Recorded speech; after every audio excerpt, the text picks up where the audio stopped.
Line express से। आज हम राजस्थान के शिक्षा विभाग के सबसे बड़े कार्यालय में हैं। Director of education elementary and secondary, भारतीय प्रशासनिक सेवा के सीनियर ऑफिसर सीताराम जी हमारे साथ हैं।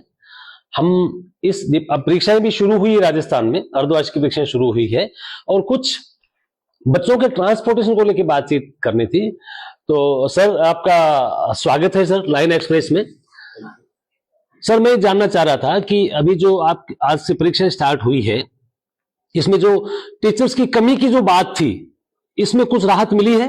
हाँ, बिल्कुल मिली है। हमने पिछले 4-5 दिन से राज्य सरकार और सभी जिला कलेक्टर से अनुरोध कर रहे थे जी कि जो हमारी स्टेट लेवल की समान परीक्षा है जो 20 नवंबर से शुरू हो रही है, इसके लिए जो बीएलओ साइक लगाए उनमें से कुछ हमें रिलैक्स करें और किसी भी स्कूल में 1/3 से ज्यादा बीएलओ टीचर्स को ड्यूटी ना लगाए, साथ में एकल टीचर वाली स्कूल है वहां से ड्यूटी ना लगाए जी। तो अभी निर्वाचन आयोग से भी पत्र सभी जिला कलेक्टर्स को उनको गया है और अभी आज बड़े शांतिपूर्ण तरीके से परीक्षाएं संपन्न भी हो गई है। यानी अब स्कूलों में टीचर्स कम है, ऐसी कोई समस्या नहीं है?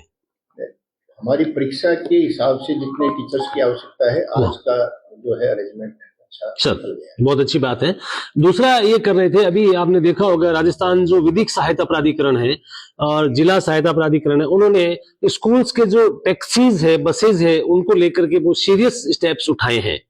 तो आप चूंकि शिक्षा विभाग पूरे राजस्थान का देखते हैं, तो जो हमारे स्कूल्स हैं, प्राइवेट स्कूल्स, उनके जो ट्रांसपोर्ट मीन्स है, उनके लिए डिपार्टमेंट क्या अलग से निर्देश जारी कर रहा है? देखिए, बाल वाहिनी का जहाँ तक विषय है, इसके बारे में हम हर साल सेशन शुरू होने से पहले डायरेक्शन सभी जिला शिक्षा अधिकारियों को जारी करते हैं जी और नीचे तक उनको पहुंचाते हैं कि उनकी बच्चों की सुरक्षा के लिए जो भी उपाय करने हैं बाल वाहिनी में वो सब करें। जिसमें पूरा लिस्टेड हमारा A to Z गाइडलाइन उसके अंदर है कि किस तरह से सावधानी रखनी है, क्या क्या सुरक्षा के उपाय रखने हैं जी।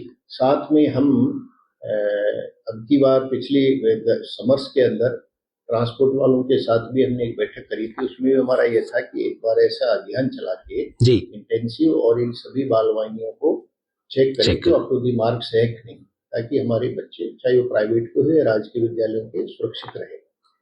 तो इसमें ये टाइम टू टाइम चलता रहता है, लेकिन इसमें साथ में ये भी है कि कुछ विषय इस तरह के हैं कि कुछ स्कूलों में बाल वाहिनियां स्कूल की अपनी है, लेकिन कुछ ऐसे पेरेंट्स भी एक ग्रुप बना करके और कुछ बाल वाहिनी न होकर के कोई ऐसा व्हीकल होता है जिसको लेकर के और वो एक ग्रुप में चलाते हैं, बच्चों को भेजते हैं। तो उसके लिए भी हमने कहा है और साथ में ये काम, हालांकि इसकी जो बाल वाहिनी का जो अप्रूवल है वो ट्रांसपोर्ट से होता है, तो वहाँ के स्तर पर भी इसको देखा जाता है। ऐसा कहा जा रहा है। अभी जो जुडिशरी के जो लोग, जो जज लोग हैं, वो जो चेक कर रहे हैं, उनका ये कहना है कि इनका जो रजिस्ट्रेशन है वो भी अलग से होता है, इनके लाइसेंस भी अलग से होते हैं, ये सारी चीजें अलग से होते हैं। तो क्या आपके पास तो दोनों डायरेक्टरेट है, एलिमेंट्री सेकेंडरी, तो क्या इस तरह के अलग से कोई विभाग कोई कुछ करने के है? इसमें बिल्कुल सही करे हैं कि ट्रांसपोर्ट में ये इसका बाल वाहिनी का अलग से होता है, लेकिन वो ट्रांसपोर्ट डिपार्टमेंट करता है, शिक्षा विभाग नहीं करता है। और उसके मापदंडों की चेकिंग भी जब वो देते हैं बाल वाहिनी का सर्टिफिकेट तो वही करते हैं। तो ऐसा कोई विचार कर रहे हैं क्या कि ट्रांसपोर्ट डिपार्टमेंट को आप ऐसा कोई सर्कुलर जारी करें राजस्थान? हमने कहा ना, अभी समर्स में भी उनके साथ बैठक हुई थी, उसमें हमने कहा था और हमारा तो सुझाव ये भी था कि सेशन शुरू होने के साथ ही 15 दिन के लिए एक इंटेंसिव ऐसा प्रोग्राम हो जिसमें यथासंभव सभी बाल वाहिनियों को एट रैंडम चेक किया जाए कि वो मापदंड पूरे करती है या नहीं। बिल्कुल बिल्कुल। और अगर ऐसा पाया जाता है तो उनके संबंध में फिर संबंधित डिपार्टमेंट्स को आप लिखेंगे या ऐसा कुछ होगा जो उसके लिए जो प्रावधान है? जी जी। दूसरा, डायरेक्टर साहब, आपके जो डायरेक्टरेट ने एक बहुत नया एक इनिशिएटिव स्टार्ट किया है, समाधान कक्ष। ये समाधान कक्ष राजस्थान के जितने भी जिले हैं, सबसे आने वाले टीचर्स के लिए एक रामबाण औषधि का काम कर रहा है। तो समाधान कक्ष को अपडेट करने के लिए और भी कोई स्टेप उठाएंगे?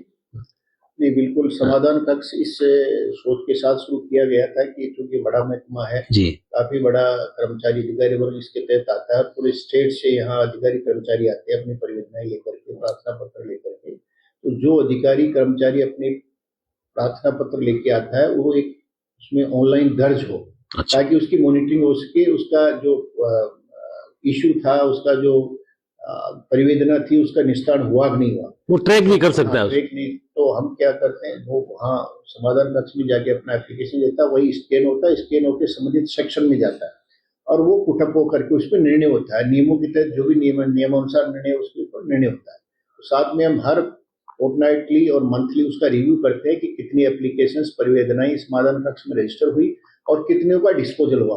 किसी लेवल पे डिस्पोजल में कमी आती है या अटकता है तो हम उसको रिव्यू करके जल्दी करवाते हैं। तो इससे ऑटो एक तरह से कोई जो भी उसकी परिवेदना उसका निस्तारण हो रहा है और उसको रिलीफ भी मिल रही है, नियमों के तहत जो एलिजिबल है उसको रिलीफ भी मिल रहा है जी। तो इस तरह से एक जो कुछ परिवेदना उसको रिकॉर्ड में रखने का एक माध्यम हमारा समाधान कक्ष है। रिलीफ भी मिल रहा है और जो नहीं भी मिल रहा है तो कम से कम अपडेट तो वो हो ही रहा है, तो उसको कम से कम ये तो लगता है कि मुझे चक्कर लगाने की बीकानेर आवश्यकता नहीं है और वो उसको ऑनलाइन ट्रैक भी कर सकता है। शिक्षा विभाग बहुत बड़ा महकमा है, इलेक्शंस भी आने वाले हैं, आगे चुनाव भी होंगे और बीएलओ से रिलीफ दे दिया गया है। तो ये जो बच्चों के जो एजुकेशन का जो लेवल है, अभी टीचर्स की कमी से पता लगा है कि कुछ हजारों टीचर्स के पद खाली है, तो जो कोर्सेज अधूरे रह गए हैं एनुअल एग्जाम तक, उसके लिए कोई नवाचार करेंगे? ऐसा हमारी पैरेलल स्ट्रेटजी चल रही है। बीएलओ के लिए बीएलओ सहायक के बीएलओ तो अपना ड्यूटी कर ही रहा है। साथ में जहाँ तक पढ़ाई का विषय है, हम ये शासन के जो काम है उसके साथ साथ पढ़ाई पे भी हम लगातार हमारा एक अपने स्ट्रेटजी के साथ काम कर रहे हैं, तो सिलेबस टाइम पे पूरा हो इसके लिए हमने पहले भी मतलब बातचीत करी है और टाइम टू टाइम बैठकों में निर्देश देते रहते हैं कि एक्स्ट्रा क्लासेस लगा करके इसको पूरा किया जाए। तो ये बदस्तूर जारी है और इसमें उससे ये जो काम है इनसे इतना वो नहीं है। हम प्रक्रिया ऐसी बनाई हुई है कि शासन के जो कुछ मैंडेटरी वर्क वो भी हो, साथ में पढ़ाई भी हो।